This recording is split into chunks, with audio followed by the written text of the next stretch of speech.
Tulad ng sinabi ko sa inyo kahapon, babalik kami. Una, nagigisa kami sa inyo sa ng aking mga kasama. Nandito si Perper Ibay, Junior Ibay, Dr. Irma Alfonso, Ian Marceleva, Jesus Tagapaardo, si Bobby Hernani, si Congressman Ernest Dionisio, at si Chichi Achesa. Ang ginawa namin, kahapon talaga, gusto ko na kayo tulungan para makapamili na kayo ng mga pangailangan.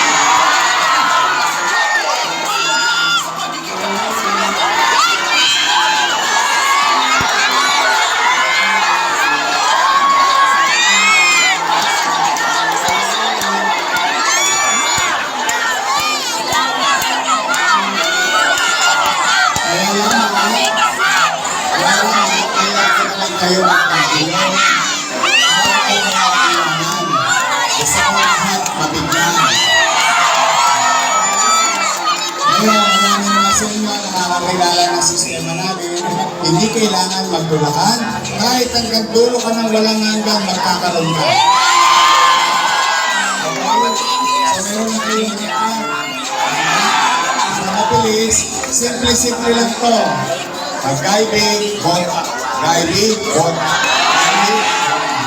wala nang requirements. Okay? Pero ang pakiusap ko lang, ipinagpapasalamat natin sa Diyos, walang na-disgrasya. Kaya dapat walang ma-disgrasya dito. Mahalin natin ang ating sarili, paalagaan natin ang bawat isa.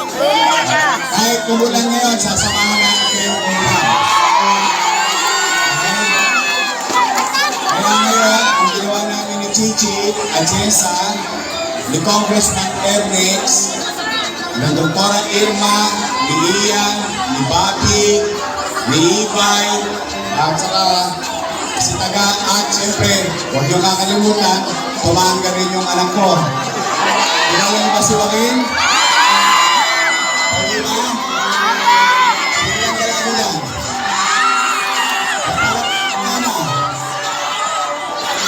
Kami dito sa grupo namin, mahal na mahal namin kayo. Pero bago tayo magsimula, meron lang akong pakiusap. Pwede ba palakpakan natin ang ating mga social welfare? Palakpakan natin ang ating barangay. Kasi kakaiba itong nangyari sa atin, marami. 1,990 families. Ganyan tayo karami. Kaya, yun nasa likod yun nasa korte. Wala, hindi kailangan magmadali. Basta tala nyo lang, yung ganito na, pwede pa, hirap, mag-isunod na. Wala kayong ibang kailangan, ito lang. Pag meron kayo nito, kahit nasa dulo kayo, hindi na yung mawawalan. Okay?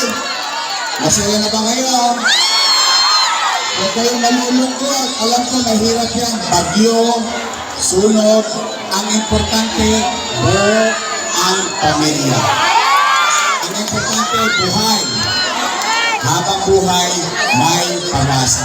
Ang maganda dito, marami ang magbabot, maraming linya, kaya hindi kailangan magmadali. Okay?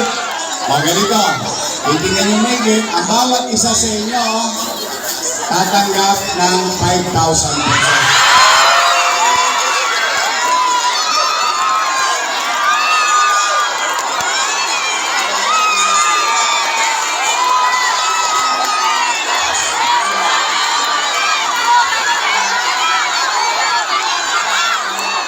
Kasi ang gusto namin ni Congressman Ernest at Chichi at Jessa, makapili kayo kagad ng mga bagay na nasimog sa bahay.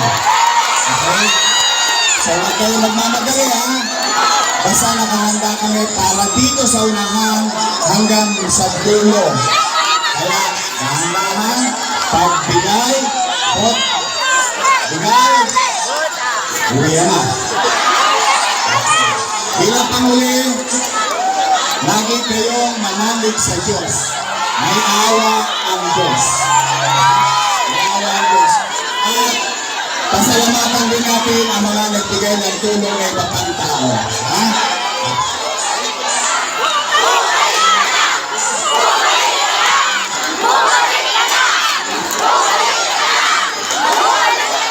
Huwag niyo muna ng piliin yung eleksyon. Ang piliin namin, makapagbigay man lang ng konting pag-asa at higit sa inyo ngayong araw.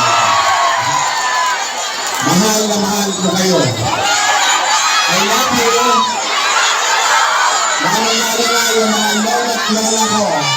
Mga senior citizen, I love you. Sige, mag-uumpisa na tayo. Wala magtutulakan. Dahan-dahan lang.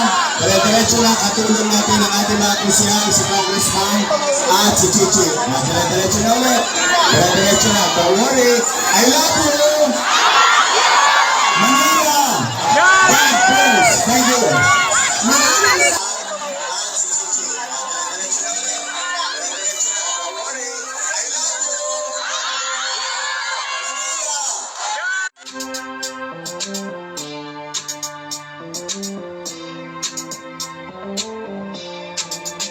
Hindi pa tulog-tulog din natin na si Yorme. Kaya ngayon ang ating Maynila tuloy-tuloy sa pagkabarte. Hindi nga nga, nakatutok lang sa dyan ka at wakali. Kahit papaoblo siya ay sokpa. Laway-laway lamang ang puhunan ng mawardingan lahat ng mga pasaway na may tindahan na nasa gitna ng kalye, wala sa kodli. Pagbibigyan naman pero dapat ay nasa gerli. Ganyan ang dating basurero na meron pakisama. Hindi ka iiwanan, lumaki siyang makamasa. Kaya hindi na sayang nasulat ko sa kwaderno ang kwento ng taong nagngangalang Isko Moreno.